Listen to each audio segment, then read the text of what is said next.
إن الحمد لله نحمده ونستعينه ونستغفره ونعوذ بالله من شرور أنفسنا ومن سيئات أعمالنا من يهده الله فلا مضل له ومن يضلله فلا هادي له وأشهد أن لا إله إلا الله وحده لا شريك له وأشهد أن محمدا عبده ورسوله أما بعد فإن خير الحديث كتاب الله وخير الهدي هدي محمد صلى الله عليه وسلم وشر الأمور محدثاتها وكل محدثة بدعة وكل بدعة ضلالة وكل ضلالة في النار فأعوذ بالله السميع العليم من الشيطان الرجيم بسم الله الرحمن الرحيم يا أيها الذين آمنوا اتقوا الله حق تقاته ولا تموتن إلا وأنتم مسلمون يا أيها الناس اتقوا ربكم الذي خلقكم من نفس واحدة وخلق منها زوجها وبث منهما رجالا كثيرا ونساء واتقوا الله الذي تساءلون به والأرحام إن الله كان عليكم رقيبا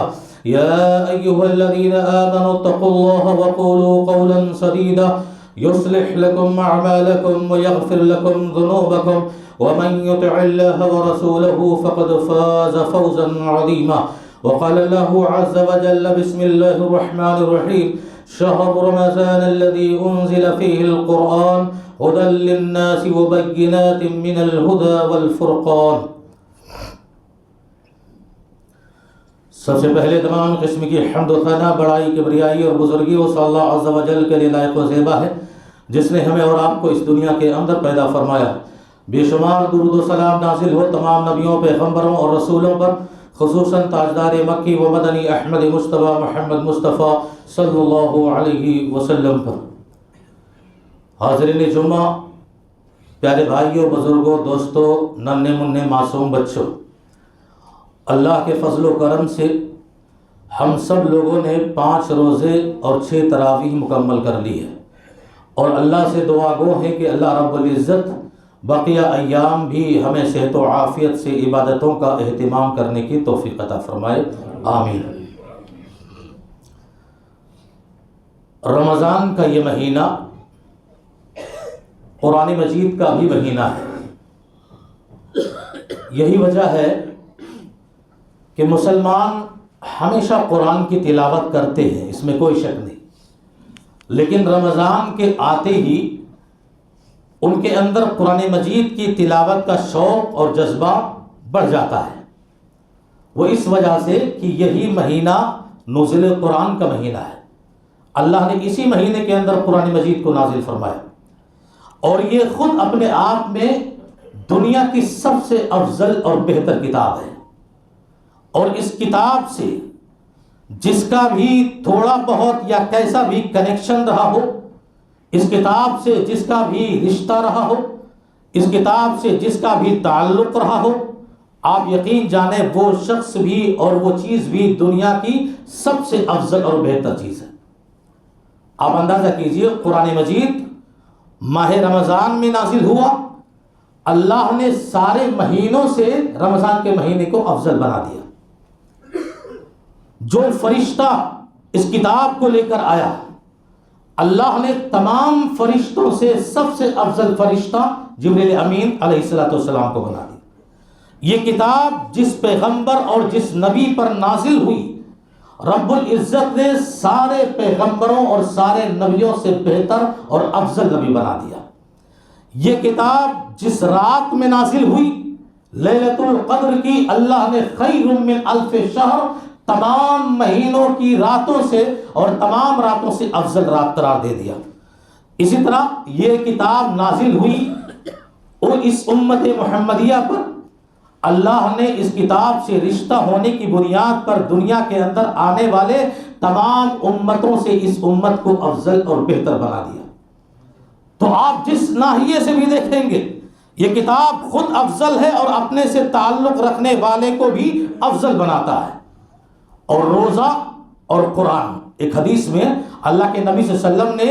ان دونوں عبادتوں کو،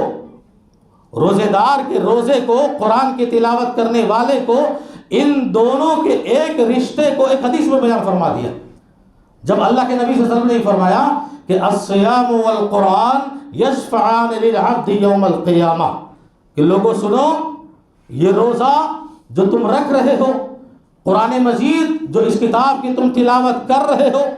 یہ یوں ہی تمہاری عبادتیں رائگاں اور خراب جانے والی نہیں ہیں، قیامت کے دن یہ دونوں عبادتیں تمہارے حق میں شفاعت کریں گی۔ یقول الصیام اے ربی منعتہ الطعام والشہوۃ بالنہار، یہ روزہ کھڑا ہوگا، رب العزت سے سفارش کرے گا کہ پروردگار یہ وہ بندہ ہے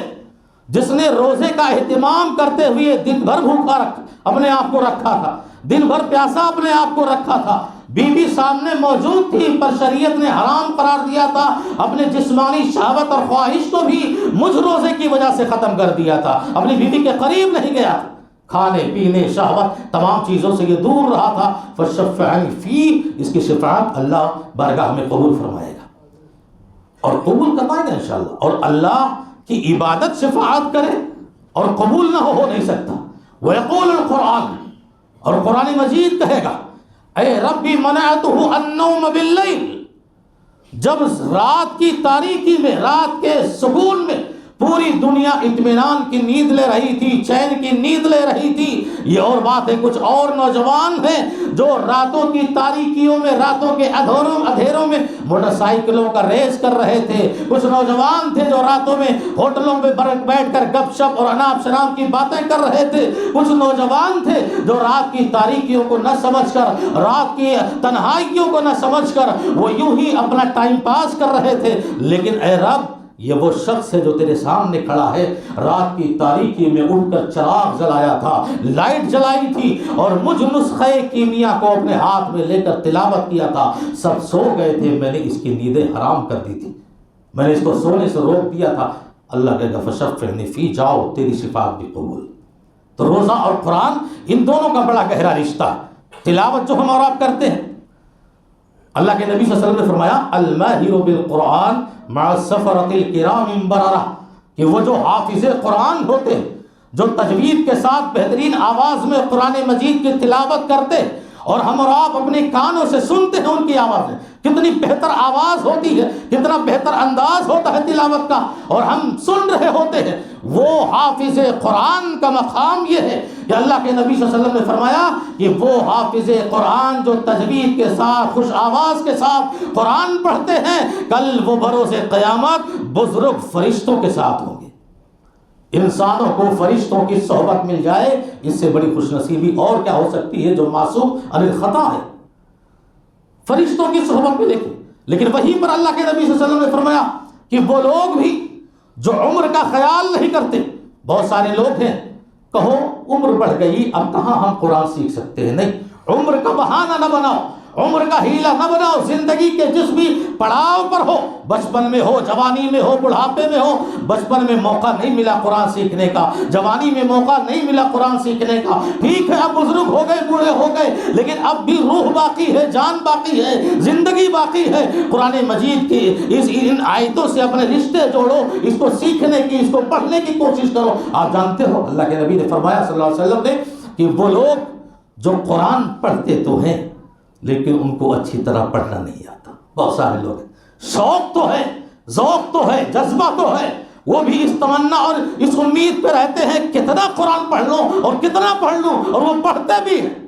لیکن اٹک اٹک کے پڑھتے ہیں، ان کی زبان پر بڑی تکلیف ہوتی ہے، بڑی مشقت اٹھاتے ہیں، بعض دفعہ ہو سکتا ہے کہ ان کے آیتوں کو پڑھنے میں غلطیاں بھی ہو جاتی ہیں، اللہ معاف کرے گا، یہ مشقتیں اٹھاتے ہیں، تکلیفیں اٹھاتے ہیں، اس کے باوجود قرآن پڑھتے ہیں۔ اللہ کے نبی صلی اللہ علیہ وسلم فرماتے ہیں فَلَهُ أَجْرَانِ،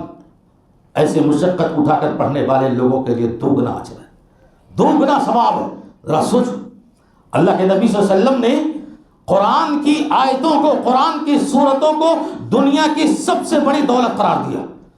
بنگلہ الگ دولت ہے، گاڑیاں الگ دولت ہے، سونے الگ دولت ہے، چاندیاں الگ دولت ہے، دنیا کی قیمتی سے قیمتی ہیرے الگ دولت ہے، لیکن قرآن کی آیتوں کو اللہ نے دنیا کی دولت قرار دیا۔ جب اپنے صحابہ سے کہا کہ ذرا سوچو، کیا تم نہیں چاہتے وادی بطحان اور وادی عتیق جاؤ، جو مدینے کا مشہور اور معروف بازار ہے، اور وہاں سے 2 فربا موٹی تازی اونٹنی لے کر اپنے ساتھ چلے آؤ۔ صحابہ نے کہا کیوں نہیں، مفت دلے بے رحم، اگر 2 موٹی فربا اونٹنی مل جائے اور کوئی قیمت دینی نہ پڑے۔ اللہ کے نبی اس زمانے میں اونٹنیوں کی بڑی قیمت ہوا کرتی تھی، انمول جو ہے وہ جانور ہوا کرتے تھے۔ کہا بڑی خوشی کی بات ہو۔ تو اللہ کے نبی نے فرمایا پھر ایسا کیوں نہیں کرتے،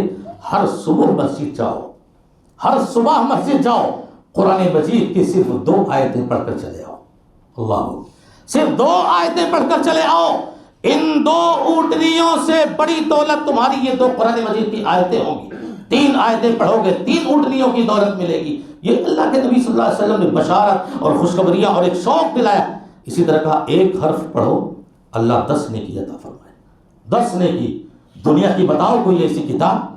دنیا کے اندر بتاؤ کوئی ایسا طریقہ کہ اتنی نیکیاں بھری ہو، 1 حرف پر اللہ 10 نیکی عطا فرماتا ہے۔ عبداللہ ابن مسعود رضی اللہ تعالیٰ عنہ فرماتے ہیں اگر کوئی شخص الف لام میم پڑھتا ہے، غور سے سننا، الف لام میم پڑھتا ہے، یہ 1 حرف نہیں 3 حرف ہو گئے، الف لام میم، اور 3 حرف پر اللہ نے تمہیں 30 نیکیاں عطا فرمائے۔ اللہ، کتنا اجر چاہیے، کتنی نیکیاں چاہیے۔ الف لام میم صرف پڑھے اور 30 نیکیوں کے آپ مستحق ہو گئے۔ یہ تلاوت کا شوق ہونا چاہیے، تلاوت کا جذبہ ہونا چاہیے۔ اور آپ جانتے ہیں یہ کتاب سراپا ہدایت ہے، اسی لیے نازل ہوئی۔ ہدایت اور رہبری اسی کتاب میں محصور ہے اور قید ہے۔ اللہ کے نبی جناب محمد رسول اللہ علیہ وسلم پر نازل کرتے یہ قرآن جب آپ کھولتے ہو، سورہ فاتحہ کے بعد پہلا ہی صفحہ، پہلے ہی پیج اور پہلے ہی لائن پر آپ کو وہ آیت ملتی ہے کہ الف لام میم ذالک الکتاب لا ریب فیہ ھدی للمتقین۔ ایک وہ کتاب ہے، معجزاتی کتاب، جس کی آیتوں میں سورتوں میں کوئی شک اور شبہ کی گنجائش نہیں۔ یہ اللہ کا کلام ہے اور یہ ھدی للمتقین، متقیوں کے لیے سراپا ہدایت ہے۔ اس کتاب کو چھوڑ کر، قرآن مجید سے نظر انداز ہو کر، قرآن مجید سے اپنا منہ موڑ کر، قرآن مجید سے اعراض کر کے اپنے آپ کے لیے دنیا میں بھی کہیں بھی ہدایت تلاش کرو، تمہیں کہیں ہدایت نہیں ملنے والی، کہیں ہدایت میں نہیں ملنے والی۔ یہ وہ عظیم کتاب ہے جس نے آنے سے پہلے ساری آسمانی کتابوں کو منسوخ کر دیا، ساری آسمانی کتابوں کو۔ توریت یقیناً اللہ کی کتاب ہے، لیکن آج اس دنیا میں اگر توریت کی تلاوت کوئی ہدایت پانے کی نیت سے کرے، گمراہ ہے وہ شخص۔ زبور یقیناً اللہ کی کتاب ہے، لیکن قرآن کے نازل ہو جانے کے بعد اگر ہدایت پانے کے خاطر کوئی زبور کی تلاوت کرے، گمراہ ہے وہ شخص۔ انجیل یقیناً اللہ کی کتاب ہے، آسمانی کتاب ہے، لیکن قرآن کے نازل ہو جانے کے بعد اب اگر ہدایت کی نیت سے کوئی انجیل پڑھے، گمراہ ہے وہ شخص۔ کیوں؟ اس لیے کہ ساری کتابیں منسوخ ہو چکی ہیں۔ پیارے نبی صلی اللہ علیہ وسلم کا غصہ آپ نے نہیں دیکھا جب عمر بن خطاب رضی اللہ تعالیٰ کو توریت کا نسخہ اٹھا کر تلاوت کرنے لگے، اور جیسے ہی وہ تلاوت کرنے لگے نبی کا چہرہ بدلنے لگا، نبی کا چہرہ ہمارے غصے سے سرخ اور لال ہونے لگا۔ عمر نے نہیں دیکھا اور ابو بکر رضی اللہ تعالیٰ عنہ نے نبی کا چہرہ دیکھ لیا، بدلتا ہوا چہرہ دیکھا اور ڈانٹ کر کہنے لگے عمر سکلت قوم، تمہیں گم پانے والے گم پائے، نبی کا چہرہ نہیں دیکھ رہے ہو، نبی کا رخ نہیں دیکھ رہے ہو۔ عمر نے نہیں دیکھا تھا، لیکن جب دیکھا ڈر گئے، نبی غصے سے ان کا چہرہ سرخ ہو چکا تھا۔ وہ سمجھ گئے کہ جس کتاب کو جس پیغمبر پر نازل کیا گیا وہ پیغمبر ہمارے سامنے موجود ہے، اور ہم اس کی کتاب کو چھوڑ کر توریت کی تلاوت کر رہے ہیں، شاید اسی لیے اللہ کے نبی صلی اللہ علیہ وسلم ناراض ہو گئے، فوراً گھٹنے ٹیک دیے،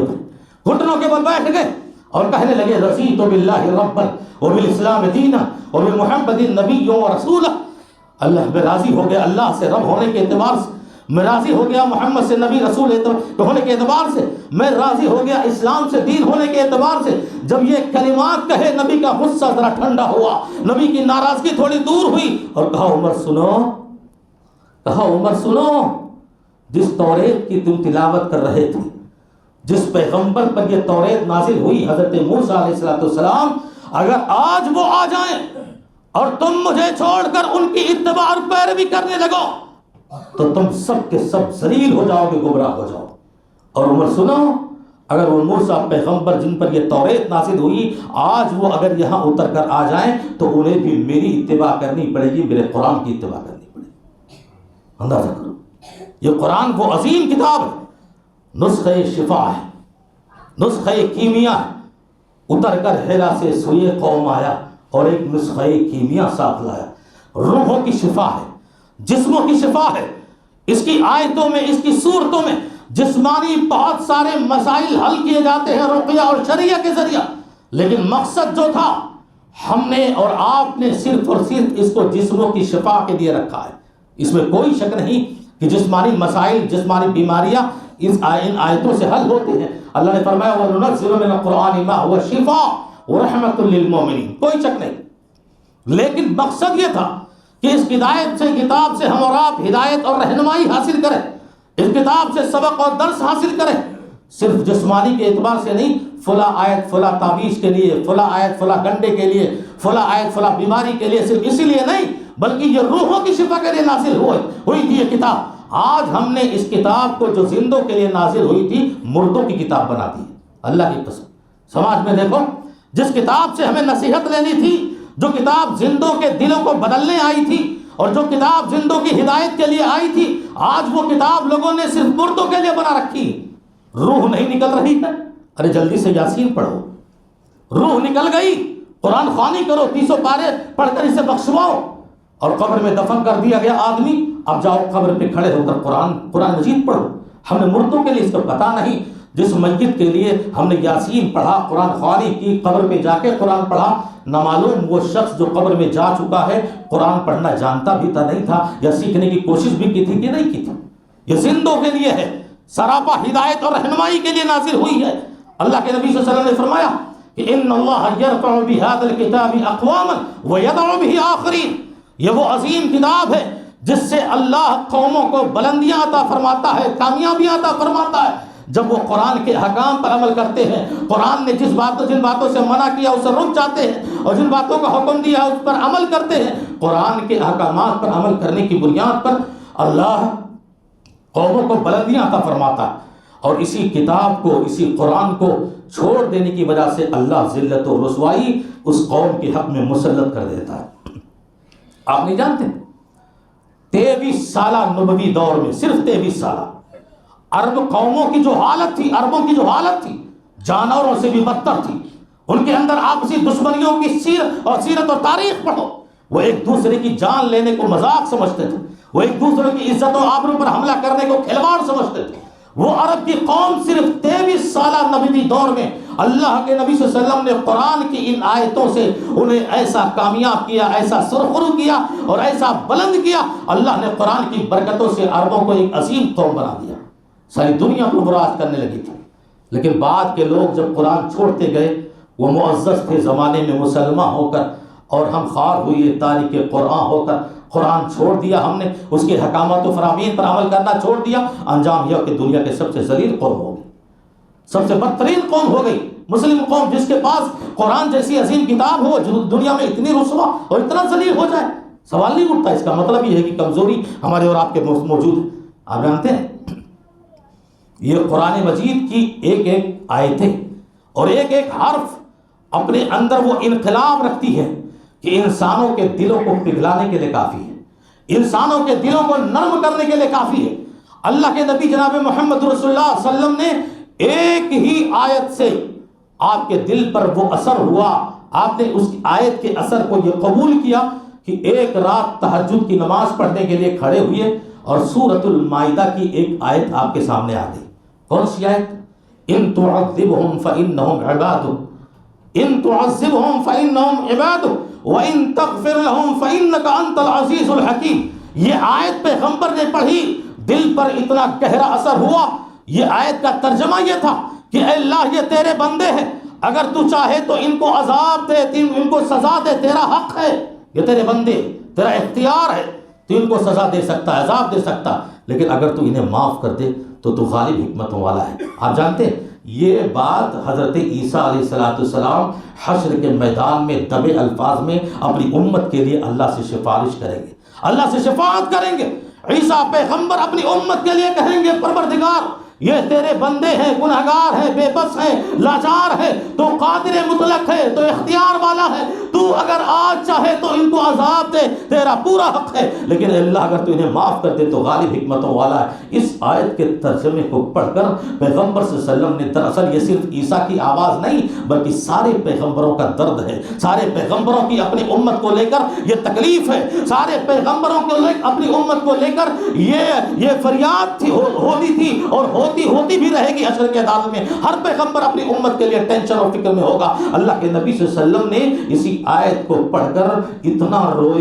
روئے کہ تہجد کی پوری نماز صرف اسی ایک آیت پر ختم کر دی،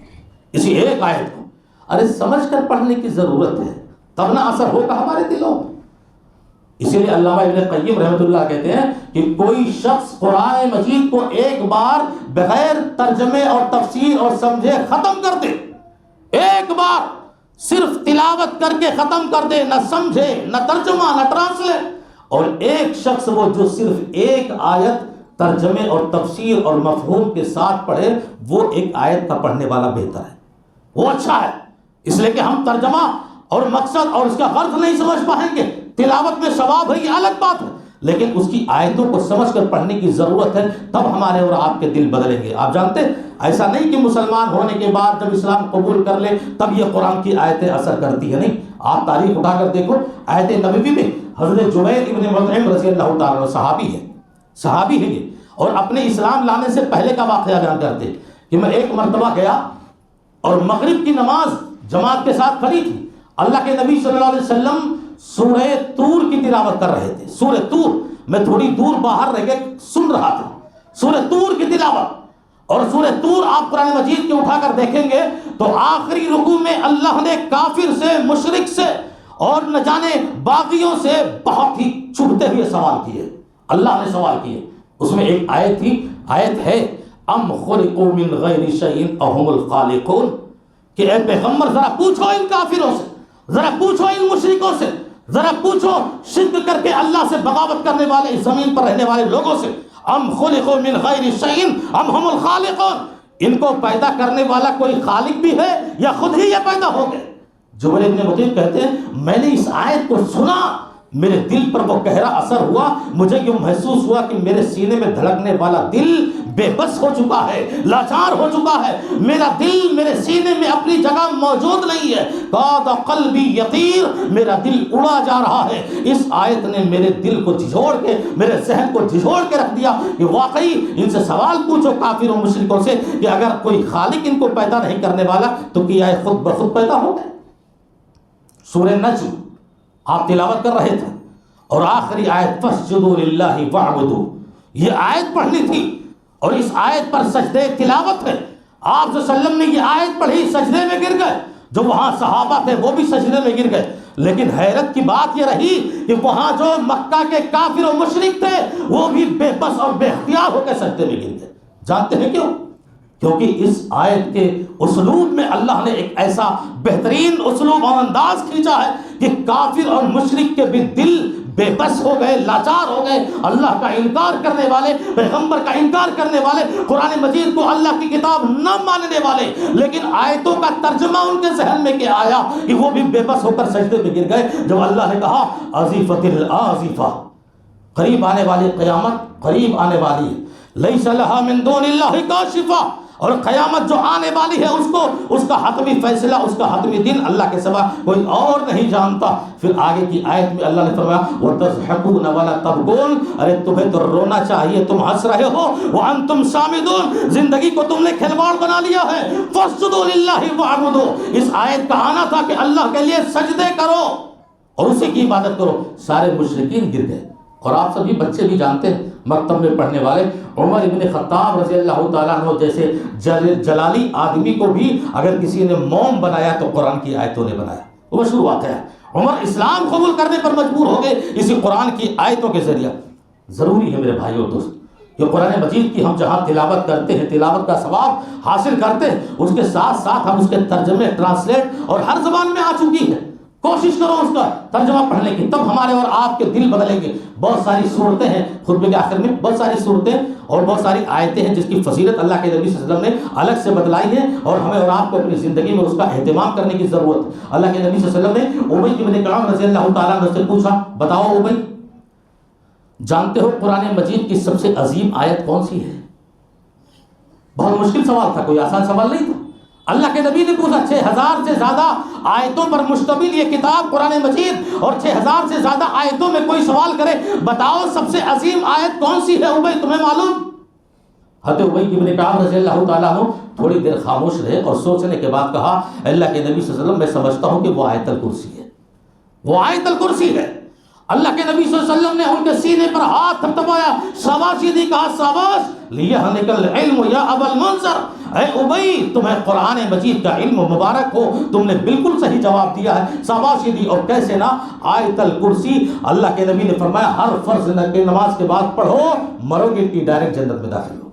موت ہی فاصلہ ہے، ورنہ آیت الکرسی پڑھنے والے مرنے کے بعد ڈائریکٹ جنت میں داخل ہوں گے۔ سورہ بقرہ کی آخری دو آیتیں اللہ کے نبی صلی اللہ علیہ وسلم نے فرمایا آمن الرسول بما انزل الیہ من ربہ والمؤمنون سے لے کر فسرنا الی القوم الکافرین، آسمان سے دھماکے کی آواز آئی۔ حدیث میں آتا ہے جبریل علیہ السلام پیارے نبی صلی اللہ علیہ وسلم کے ساتھ تھے اور آسمان سے زوردار دھماکے کی آواز آئی۔ اللہ کے نبی صلی اللہ علیہ وسلم سے جبریل نے کہا، محمد جانتے ہو یہ دھماکے کی آواز کیا ہے؟ آسمان کا ایک ایسا دروازہ کھلا ہے کہ اللہ نے جب سے دنیا بنائی ہے، جب سے آسمان اور زمین بنائے ہیں، یہ دروازہ کھولا نہیں گیا تھا، آج پہلی بار کھلا ہے، اسی کی آواز ہے۔ اور محمد دیکھو وہ آسمان سے ایک فرشتہ بھی آ رہا ہے، اور وہ فرشتہ اللہ نے جس کو پیدا کیا آج تک وہ زمین پہ نہیں آیا تھا، آج پہلی بار آ رہا ہے۔ اور وہ فرشتہ آیا جبریل کی موجودگی میں پیارے نبی صلی اللہ علیہ وسلم کے پاس، وہ کہنے لگا کہ اللہ نے تمہیں دو نور کی بشارت دی ہے، دو نور، سورہ فاتحہ اور سورہ بقرہ کی آخری دو آیتیں۔ اسی لیے اللہ کے نبی صلی اللہ علیہ وسلم نے فرمایا کہ سورہ بقرہ کی آخری دو آیتیں پڑھ کر رات میں سو، اس کا بہتر انجام یہ ہوگا کہ شیطانی اور جناتی سرکش جو ہوتے ہیں آپ کو کسی طرح سے پریشان نہیں کر سکیں گے، ان کے شر سے تم محفوظ رہو گے۔ سورہ ملک کی تلاوت کرتے رہو ہر رات میں۔ اللہ کے نبی نے فرمایا سورۃ فی القرآن 30 آیا، 30 آیتوں والی قرآن مجید میں ایک ایسی سورت ہے جو عذاب قبر سے بچانے والی ہے۔ اللہ اکبر، غور کرو، سورہ ملک کوئی لمبی سورت نہیں،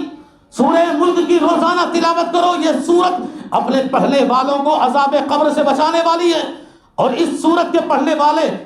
کے حق میں ایک اس نے سفارش کی، سورت نے ایک آدمی کے سلسلے میں شفاعت لرجل غفر لہ، اللہ کے دربار میں ایک انسان کی سفارش کی اور اس کی سفارش قبول کی گئی، اس آدمی کو بخش دیا گیا۔ اللہ کے نبی سورہ ملک ہر رات میں پڑھ کر سویا کرتے تھے۔ آج جمعہ ہے، سورہ کہف ہر جمعہ کو پڑھنی چاہیے، آپ سبھی کو معلوم ہے، اہتمام کرنا چاہیے۔ یہ سورہ کہف پڑھنے سے آپ کو نور بصیرت ملے گا، نور ایمانی ملے گی، اور اسی طرح نور فراست ملے گی۔ اور ابتدائی 10 آیتیں سورہ کہف کی، جو شروعاتی 10 آیتیں ہیں، اگر اسے کوئی زبانی یاد کر لے دجال کی فتنہ سے محفوظ رہے گا۔ اللہ اکبر، دجال کا فتنہ بہت بڑا فتنہ ہوگا۔ سارے پیغمبروں نے جو بھی زمین پر آئے اپنی امت کو دجال کے فتنے سے ڈرایا ہے